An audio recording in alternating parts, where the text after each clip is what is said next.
Gracias por aceptar la invitación de estar en el podcast. Esta, como te decía fuera de cámara, es una plataforma para darle voz a las historias de éxito de gente de Guatemala y que gente que tenga estas ideas similares o una idea loca, ¿verdad? Que siempre ha estado atrás en su cabeza, se dé cuenta que se puede llegar a la realidad y se pueden salir de su trabajo de oficina aburrido y hacer lo que siempre han querido hacer. Básicamente ese es el propósito de que cualquiera que consuma un pedacito de contenido se lleve algo de aprendizaje o algo que lo motive a hacer eso que siempre ha querido hacer. Pues hoy estamos con Piero Cohen, que es founder de Osmo, co-founder de Osmo y CEO ahora, en este momento. No sé, en los startups como que los suelen cambiar los puestos conforme el crecimiento de startup. Me contabas que Osmo empezó hace 4 años, digamos, estamos en abril del 2026 ahorita. Mi intención con la entrevista es primero educar un poco a cualquiera que escuche el episodio sobre todo el ecosistema cripto, como beneficios de irte por cripto versus banca tradicional, o digamos, si hay un beneficio o si son cosas que compiten, o la banca tradicional es para el que la quiera y el cripto es para el que quiera, o sea, ¿verdad?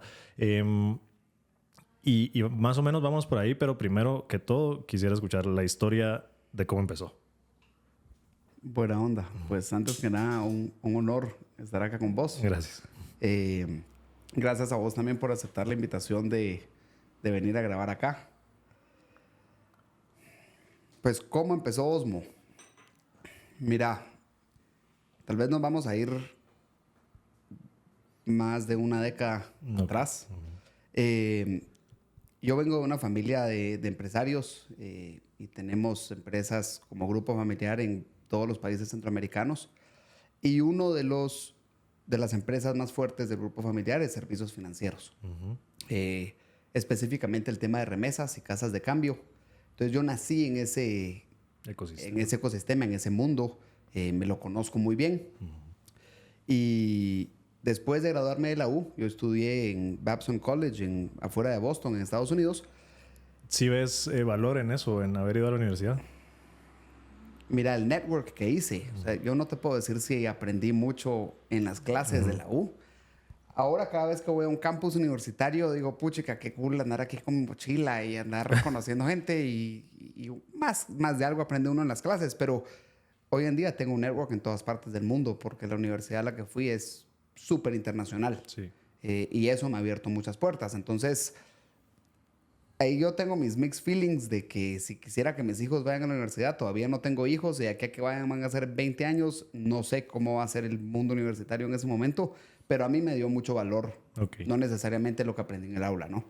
Pero me graduó de Babson y me voy a trabajar a Londres, al mundo de servicios financieros en Londres, y justo acaban de lanzar 2 empresas. Una que es muy conocida en Londres, que se llama Monzo. ¿Ahí en qué año estamos? 2014, 2014-2015. Pues esta Monzo es muy conocida en Londres y justo lanza otra que se llama Revolut, que hoy en día es un monstruo de servicios financieros a nivel mundial. Y yo me vi en la necesidad de abrir una cuenta tanto en Monzo como en Revolut, porque ya trabajando en Londres y toda mi papelería en orden, ya contratado, allá no te pagan en cheque ni te pagan en efectivo, te pagan directo a tu cuenta de banco. Y entonces mi primera tarea ya contratado era abrir una cuenta de banco. Y cuando voy a abrir una cuenta de banco, fui a 9 bancos y ninguno me abrió una cuenta. Y tengo pasaporte europeo, allá estaba legal, todo en orden. Sí. Y entonces digo, puchica, no puede ser que ninguno me quiera abrir una cuenta. Entonces me enteré de estas plataformas, de este Monzo y este Revolut, que eran bancos digitales que en una app podías descargar la cuenta y abrir la cuenta y hacer todo lo que haces con un banco tradicional, pero desde un app. Y resulta que en la empresa en la que estaba trabajando nos contratan para desarrollarle un banco digital a el segundo banco más grande de Brasil en la época, y justo en ese momento acababa de lanzar Nubank en Brasil, que se volvió un monstruo también de servicios financieros y empezó como una app digital. Y desde ese momento dije yo, puchica, esto hace falta en Centroamérica y a mí me encantaría lanzar esto en Centroamérica. De hecho, yo hago CrossFit. Vino un amigo crossfitero de Costa Rica a entrenar a Guatemala. No había forma de que abriera una cuenta de banco. O sea, estuvo... Bueno, en ese caso él no está tan legal, ¿verdad? Pero Pero sí, nunca en 1 año y medio pude abrir una cuenta de banco, ¿sabes? Porque no tenía DPI. Entonces sí, o sea, me imagino. O sea, el problema subsiste varios años más tarde, ¿verdad? Total. Entonces, bueno, para hacerte corto el cuento, justo en esa época que estaba viviendo en Londres, empiezo a comprar Bitcoin. A mí me habían hablado de Bitcoin cuando valía $12 y me dijeron, mira, ponle atención a esto porque va a ser el futuro de remesas, esto va a poder revolucionar el negocio de ¿Y tu dónde? familia. ¿Quién? O sea, Un amigo cuando estaba yo trabajando, haciendo una pasantía en el verano en Madrid, seguía en la universidad, y este amigo me dice, mira, ponle atención a esto, esto va a disrumpir el mundo de transferencias internacionales. Y me metí y yo no soy muy técnico y dije, no, la verdad es que yo no le entiendo a esto, seguro es una estafa, y me olvidé. Como al año quise empezar a comprar Bitcoin y no había manera de comprar Bitcoin en Centroamérica. No siendo, aún viviendo en Estados Unidos, no tenía un número de seguridad social. Tenés una visa de estudiante, pero no te da acceso a todo el mundo o sea, en financiero de Estados Babson Unidos. todavía. En Babson Ya. también quería comprar Bitcoin, no podía comprar Bitcoin. Wow. Y bueno, así fue subiendo el precio de Bitcoin y cuando llego a Londres ya logro, porque Coinbase acababa de abrir en Londres operaciones y ya logro abrir una cuenta en Coinbase y empiezo a comprar Bitcoin. Y ahí me empatiné. Yo dije, puchica, el hecho de poder mandarle un dinero digital que funciona como un cash digital de una parte del mundo a otra y no te cobra más Bitcoin si estás vos al lado mío, si estás al otro lado del mundo. Esto es como el email, pero en dinero. Y me voló la cabeza. Y empecé a comprar Bitcoin. ¿Va? En ese momento valía $300. Nunca me imaginé lo que iba a hacer Bitcoin. ¿Y comprabas, o sea, empezaste comprando como todos los días o todas las semanas o todos los meses o tenías una estrategia como de... Mira, cada vez que me caía cash compraba porque no me quería meter al mundo de acciones. Le veía un gran potencial a esto y entonces, o sea, tenía plata extra y Cuando había, compraba. sí, A veces compraba un Bitcoin entero y qué bonito decir eso hoy en día, ¿va? Y a veces solo compraba fracciones de Bitcoin. Sí. ¿Va? Si tenía 50 libras esterlinas extras, las metía a Coinbase y compraba. Nunca me imaginé que Bitcoin iba a crecer lo que ha crecido. Y cuando llegó a $3,000 lo vendí. Llegué a tener 15 Bitcoin y los vendí todos porque estaba emprendiendo o jugando de emprendedor ya años después. Y los vendí porque necesitaba la plata. Cabal. Eh, Como cuando yo tenía a mi novia en Miami. Ajá.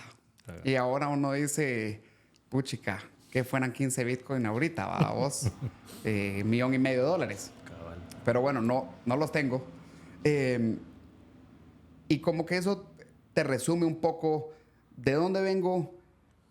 Empecé a construir bancos en línea en la empresa en la que trabajaba y a ser clientes de esos bancos en línea. Vi una gran oportunidad de montar una alternativa bancaria en Centroamérica cuando se diera el momento y me patiné con el mundo de Bitcoin.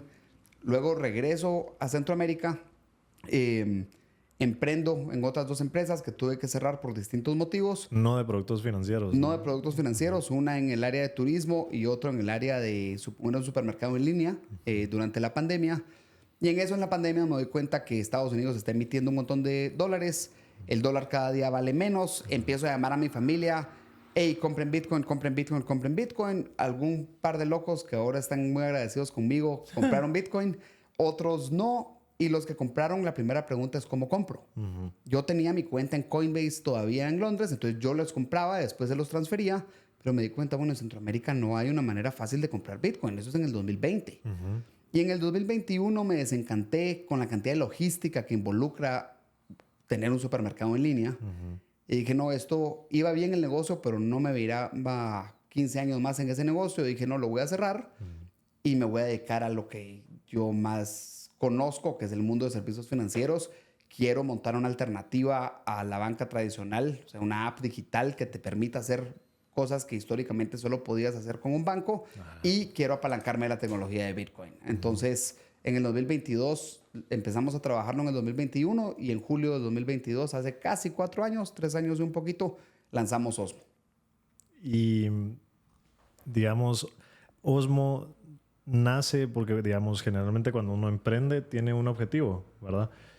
¿Con qué objetivo? O sea, vamos a ver qué pasa, o digamos fue un startup que fue fundado siempre con vamos a hacer un exit, o tenía un norte definido, o fue como que sobre la marcha se fue dando, bueno, ¿qué es lo que queremos lograr con esta empresa?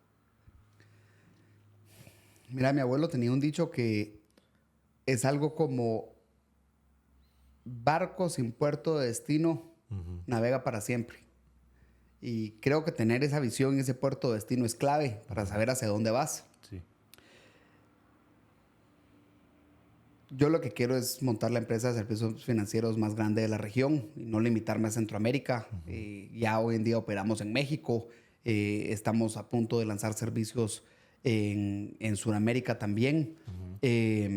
Y quiero ser lo que es Revolut para la gente en Europa. Y hoy en día ya Revolut se ha expandido a otros continentes.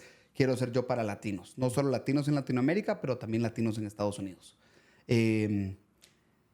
No me llama tanto la atención vender la empresa. Claro está, si viene alguien con mucho más plata que uno y te sacan a billetazos, pues que se vaya. Cabal. Pero yo creo que se puede hacer una empresa sumamente rentable. Igual y dicen que si vos querés vender tu empresa, lo que hay que hacer es no querer venderla. No querer venderla, ¿va?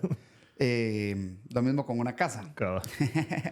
Entonces, pues sí, o sea, no estoy pensando en cómo voy a salirme de esto. Creo que esa es la manera errónea de pensar cuando uno empieza un negocio. Lo que pienso es cómo puedo ayudar a la mayor cantidad de gente posible, a hacerle su vida más fácil, a que sus transferencias sean más baratas, a que sus transferencias sean más rápidas, Sí. A darles inclusión financiera. Digamos, el mercado de remesas, también ustedes captan remesas, o sea, porque te contaba que tengo un amigo que mucho de su negocio es traer dinero de Estados Unidos para Guate vía cripto, digamos. Mira, la remesa tradicional que empieza en efectivo y termina en efectivo no es algo a lo que le estamos apuntando ahorita, pero definitivamente transferir valor de un país al otro lo podemos hacer muy bien, más barato que la mayoría y mucho más rápido que cualquiera, la verdad, en milisegundos llegan los pagos. No nos vemos como un producto que es específicamente para remesas, pero definitivamente podés, como te decía antes de cámaras, podés traer dinero de Estados Unidos hacia Guatemala hoy en día o hacia cualquiera de los países a donde operamos, México, Costa Rica, El Salvador. Hoy en día la mayoría de gente que transfiere de Estados Unidos para acá es gente que ya tiene una cuenta de banco allá, que lo que quiere es traer plata propia para acá. En fiat. En fiat, nosotros hacemos magias detrás de bambalinas porque agarramos esos dólares en Estados Unidos, los convertimos a Bitcoin o a veces a stablecoins, los mandamos a nuestra entidad salvadoreña, que es una entidad financiera regulada, porque ahí hay ley de activos digitales y ley de Bitcoin, y después se convierte de vuelta a moneda local y aquí te lo desembolsamos en una cuenta de banco. ¿Y vos crees que aquí en Guate una ley de activos digitales o de que regule todo este tema es necesaria? Hay... ¿Están capacitados los legisladores para regular estos temas? ¿O te gusta más que esté así como todavía no tanto? Mira, yo soy pro regulación, pero creo que la regulación tiene que ser bien hecha. Hay como un balance, porque el hecho de que nosotros nos autorregulamos y basamos nuestra regulación en lo que nos exigen los reguladores. Okay. Allá nos regulan estados. 3 entidades, más que todo en El Salvador. También estamos registrados con FinCEN en Estados Unidos, pero hemos como emulado lo que le piden a Coinbase en Estados Unidos y lo adoptamos a nosotros, y lo que nos pide el regulador en El Salvador y lo adoptamos a nosotros. Entonces tenemos manuales de cumplimiento, políticas de antilavado de dinero, antifinanciamiento de terrorismo, o sea, todo lo que una empresa de servicios financieros tradicional tiene que tener.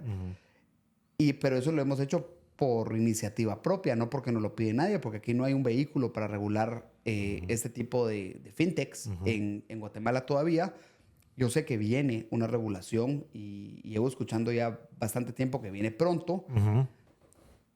A mí, y si estamos hablando de startups, creo que en el tema de startups es bien frágil poner mucha regulación al principio, porque entonces... Las manietas. Inhibís la innovación. Sin embargo, creo que hoy en día no hay que reinventar la rueda. O sea, yo prefiero que no haya regulación y a que haya una mala regulación. Hoy en día creo que tenemos un beneficio, que nuestro país vecino tiene una muy buena regulación. Sí, bueno, yo la verdad que lo desconozco. Y si los legisladores de aquí quisieran inspirarse en una muy buena regulación que está funcionando muy bien y atrayendo inversiones de todas partes del mundo, Está pues aquí a la par. pensarías que lo que harían es copiarse de la regulación del país vecino. Lastimosamente no están haciendo eso, entonces eso me da un poco de miedo. Pero al final del día, pues con o sin regulación, nosotros vamos a seguir adelante. Cuando haya regulación, pues vamos a seguir todo. Estoy seguro que hoy en día ya hacemos mucho más de lo que exigiría una regulación. Entonces eso a mí no me preocupa, pero sí hay que tener cuidado que si uno quiere que un país, que en el país haya innovación y hayan startups, como sucede en Silicon Valley, no le puedes poner regulación a todo. Y entonces, volviendo a cuando empezó Osmo, tenés un co-founder. Tengo co-founder. ¿Y iniciaron juntos desde el inicio? Iniciamos juntos desde el inicio. Ajá. ¿Él ahorita está en Guate o cómo? Él vive en México. Pues, querido amigo mío, nos complementamos muy bien. Él ve operaciones y el área de finanzas.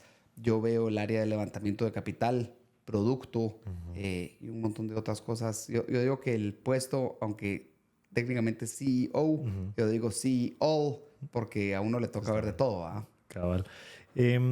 ¿Cómo, digamos, esa relación de socios, son socios, ¿verdad? ¿Cómo se da? ¿Por amigos? ¿Porque tiene el mismo interés? ¿Porque a él le llama la atención también el mundo de los activos digitales? Más la pregunta va en todas esas personas que se quieren hacer socios de su mejor amigo, quizá, o de un muy buen amigo. No siempre tu mejor amigo es tu mejor socio, ¿verdad? ¿Cómo hiciste vos para decir si con él sí me asocio? O sea, que... Mira, yo primero había contratado a Vic para que me hiciera ayudar a hacer unos modelos financieros y ayudarme a cerrar el supermercado en línea y que todos los números quedaran cuadrados. Entonces, que eso a mí no se me da tan bien a como se le da a él. Entonces, primero empezamos a trabajar juntos. Yo teníamos amigos en común, pero no lo conocía muy bien. Y luego nos hicimos socios. Y allá cuando vi que trabajábamos bien, yo le empecé a hablar de Bitcoin. A él le interesó, él también tenía interés en el tema, pero no sabía mucho. Entonces le empecé como a educar en el tema y en una de esas le dije, mira, este es mi próximo proyecto. ¿Te apuntás a ayudarme con esto? Y entonces ahora nos hemos hecho amigos, pero fuimos socios antes de... Y antes de socios trabajamos de una manera profesional para entender cómo sería el feeling, vos. Y dijiste que, bueno, hay dos cosas que me interesan del principito. El término inclusión financiera, o sea, ¿usaste eso? ¿Qué quiere decir? ¿O cómo esa es una meta de Osmo, digamos? Porque dijiste, quiero ayudar a la mayor cantidad de personas y una de las cosas que mencionaste es mediante inclusión financiera. Mira, a mí me parece descabellado que en pleno año 2026, era de la inteligencia artificial y carros que se manejan solos, todavía el 60% de la población en Latinoamérica no tiene acceso a una cuenta de banco. Pero la penetración de smartphones y de internet es de más del 90%. Todo el mundo tiene un smartphone. Te vas a las áreas rurales y la gente tiene un teléfono inteligente. Los patojos están jugando Free Fire, pero no tienen acceso a una cuenta de banco. Y se comunican por WhatsApp de manera inmediata y gratis con sus familiares en cualquier parte del mundo, pero mandar dinero todavía no ha cambiado desde que mi abuelo trajo Western Union en 1989. Wow. Sigue siendo el mismo flujo, el mismo proceso. Entonces, eso es una de las cosas que hay que cambiar y hoy en día con tecnología se puede.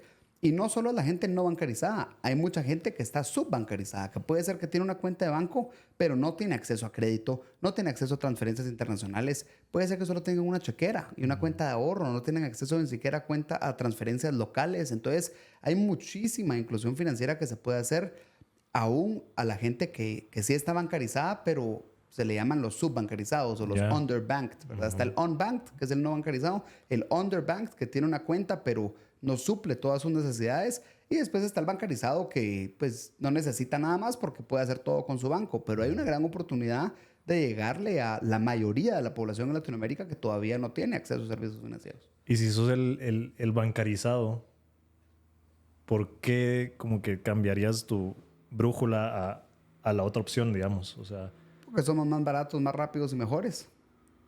Contundente. No hay mucho más que decir, se acabó el podcast.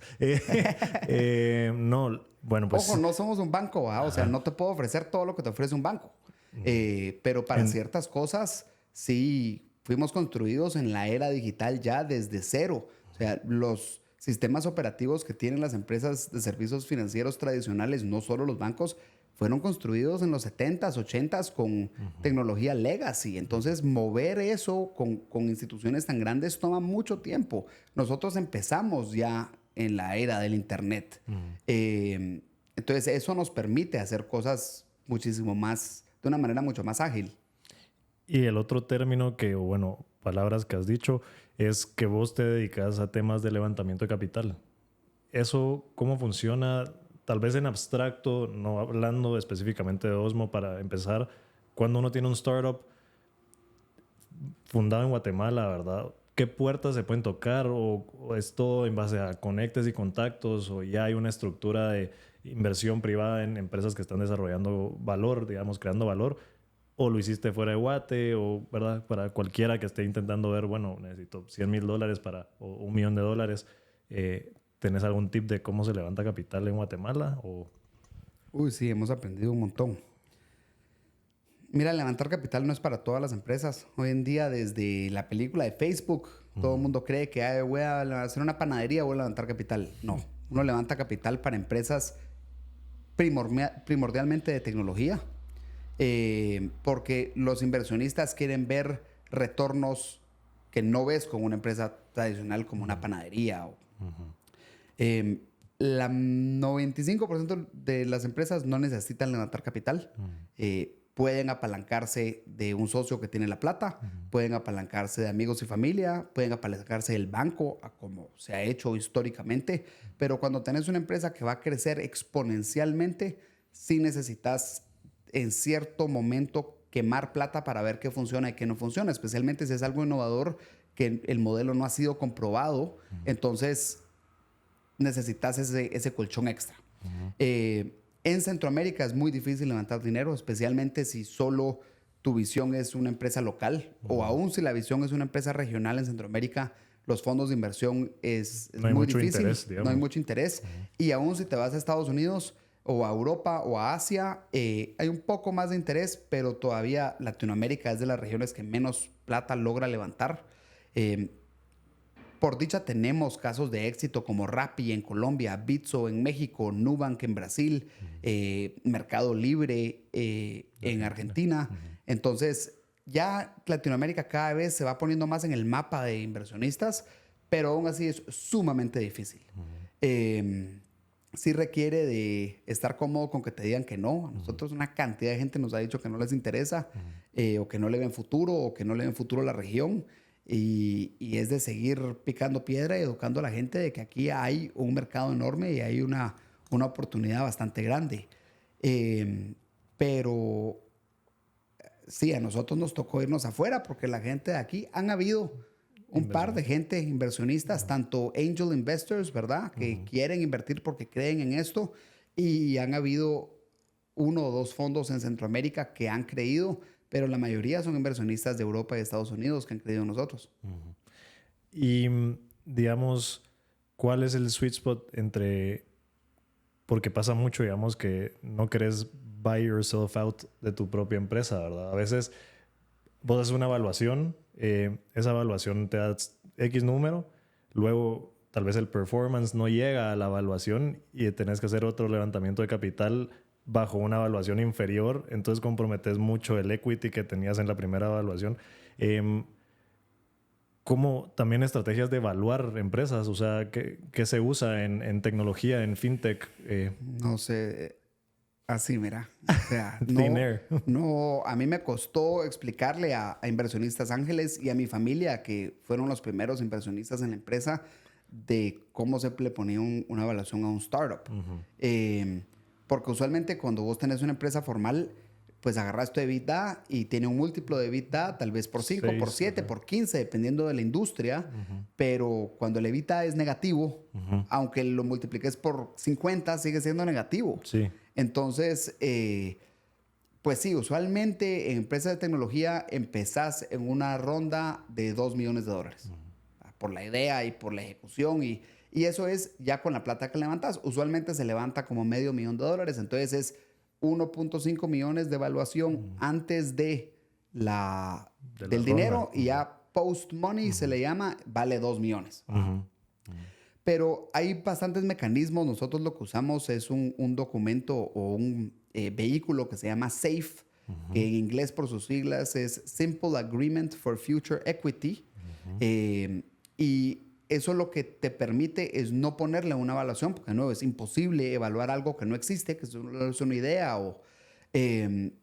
Y luego, ya cuando vas creciendo, ya la empresa ya se va volviendo rentable o ya se volvió rentable, ya le puedes poner una evaluación y eso usualmente ocurre en lo que se le llama la serie A. Entonces, primero empezás con la ronda que se llama FFF, Friend, Family and Fools, que creen en vos. Luego se le conoce como una pre-semilla o una pre-seed. Luego una semilla o seed. Y todas estas usualmente se levantan con el vehículo del SAFE, a donde no le pones una evaluación, sino que le pones un cap a la evaluación. Donde el inversionista está protegido tanto hacia abajo como hacia arriba. Y ya en la serie A ya das stock, ya das equity, o sea, con los SAFEs todavía no se reparte el equity, solo tenés el documento que es el SAFE, que te representa future equity, pero tenés un capa donde el inversionista está protegido y luego ya en la serie A ya entran inversionistas que ya le ponen una evaluación a la empresa y entonces ya todos esos SAFEs se convierten a la evaluación de su cap o a la evaluación que te ponen en la ronda, en la serie A, lo que sea más bajo, porque así gana el inversionista que entró. Protegiendo al FFF. Tal vez una cosa que quisiera mencionar, que vos preguntaste de levantar capital. Hoy en día, o sea, hace 4 años era diferente. Hoy en día no necesitas, o sea, cada vez necesitas menos plata.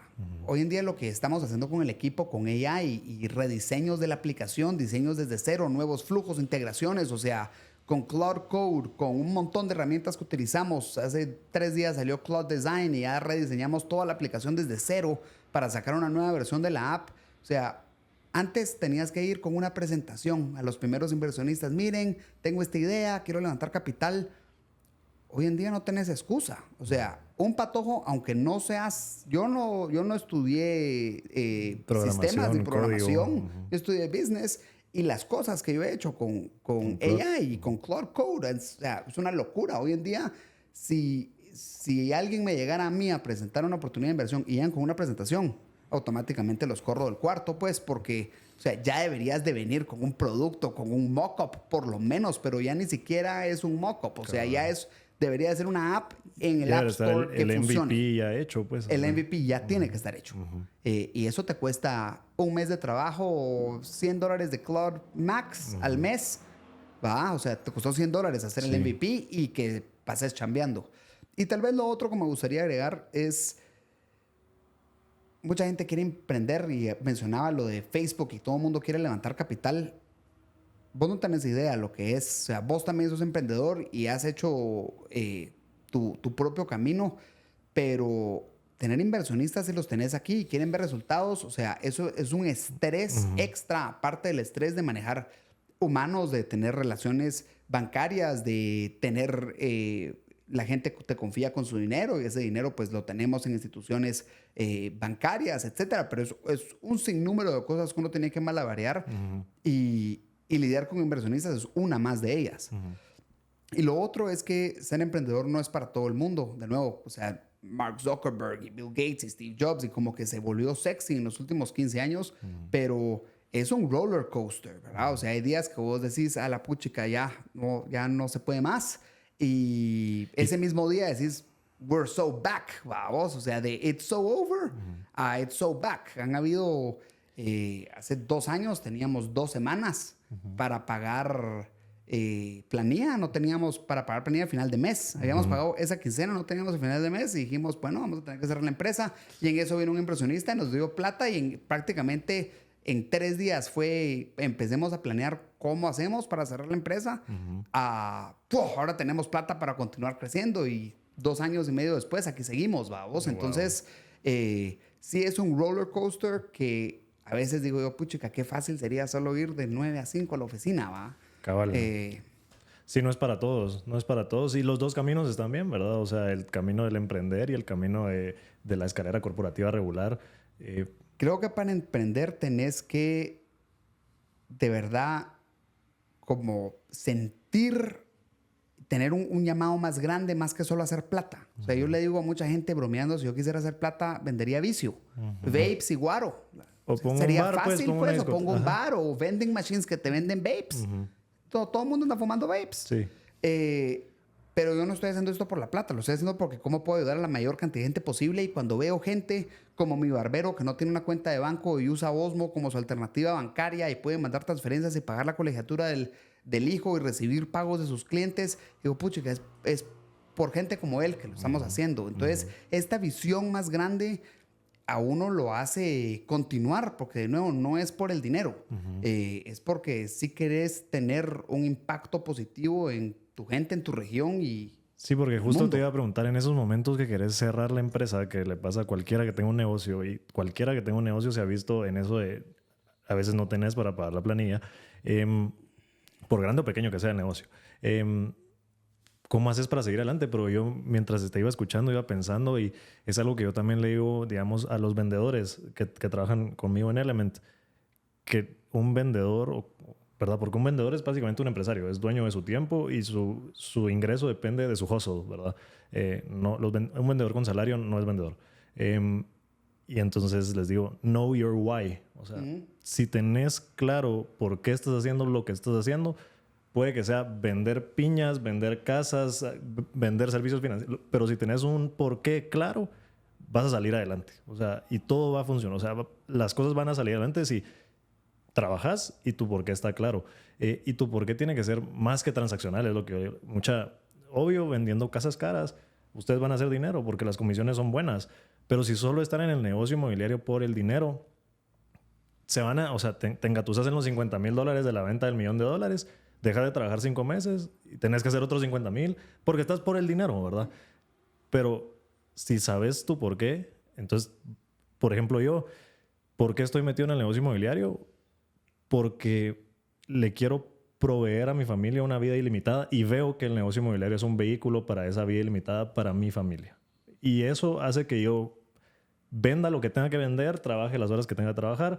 Es una meta que tengo clara, donde yo quiero que mis hijos no tengan límites. Lo que ellos quieran, papá, no sé qué, sí, vamos a no sé, vamos, ¿verdad? Ese es mi porqué. Tu porqué es ayudar a gente como tu barbero a entrar en el mundo financiero formal y poder recibir dinero y todo el tema. Pero si no tenés eso claro, no vas a ningún lado, ¿verdad? Mira, yo soy fiel creyente. Otra cosa que decía mi abuelo, inspirado en el libro de Paulo Coelho, El alquimista, que si de verdad querés algo y es para el bien de todos, el universo conspira para dártelo. Obviamente hay que trabajar por eso. No te vas a quedar solo meditando y visualizando de lo que querés, pero eso es clave. O sea, de verdad quererlo y ese know your why. Y si está en el bien de todo común, entonces el universo conspira para dártelo. Pues la verdad es que está buena la plática.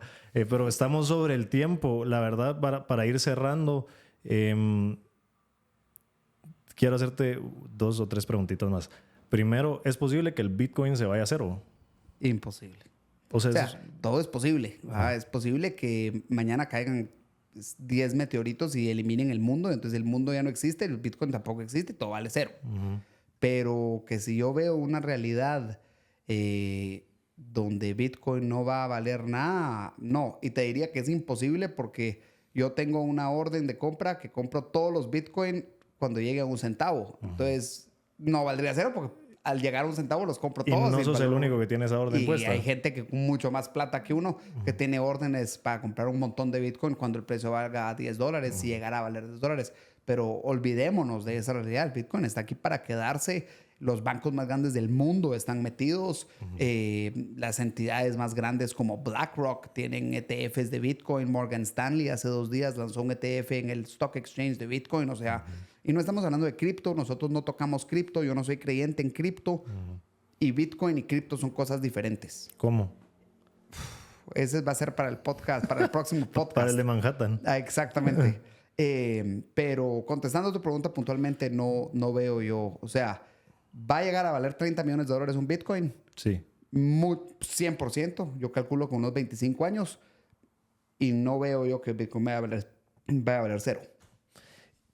La otra, esa lógica de cuando estábamos hablando fuera de cámara de que no es el real estate el que está caro, sino es el dólar el que no vale nada, no aplica también, o sea, necesito más dólares para comprar un solo Bitcoin, no es el mismo. Definitivamente hay una mezcla, o sea, el Bitcoin se aprecia porque es escaso, solo hay 21 millones de Bitcoin, nunca van a haber más de 21 millones de Bitcoin. Hay 8,000 millones de personas. Ahora los agentes de inteligencia artificial se están empezando a pagar entre sí en Bitcoin. Entonces, también hay agentes de inteligencia artificial que están adquiriendo Bitcoin, que lo hace aún más escaso, porque no solo estás compitiendo contra otros humanos que quieren Bitcoin, sino que contra computadoras que quieren Bitcoin. Y sí, o sea, es un juego de escasez y oferta y demanda, donde la oferta es limitada de 21 millones y la demanda es enorme. O sea, tenés gente de a pie comprando Bitcoin desde $1 de Bitcoin. Y BlackRock. Y tenés BlackRock y tenés países como El Salvador comprando Bitcoin y son miles de Bitcoin lo que tiene El Salvador. Tenés países como Estados Unidos, fondos soberanos como el de Noruega y United Arab Emirates, ¿verdad vos? Que también están comprando Bitcoin y no compran un Bitcoin, compran miles de Bitcoin. Entonces es sumamente escaso y sí, y a eso le agregás de que la moneda también se devalúa, la moneda en la que usualmente le ponemos el precio al Bitcoin, que es el dólar, que también se devalúa porque Estados Unidos sigue emitiendo dólares, ¿va? Cada más o menos 90 días, es $1 trillón más que entran al sistema. Pues entonces sí, es una mezcla de que el precio de Bitcoin ha subido porque ahora necesitas más dólares para comprar lo mismo, pero también es un activo Hay menos escaso. Bitcoins disponibles. Ajá. Yeah. Bueno, la última pregunta que le hago a la gente, que es un poco romántica la pregunta, pero si pudieras hacer una ley universal que aplique para todos siempre, ¿cuál sería?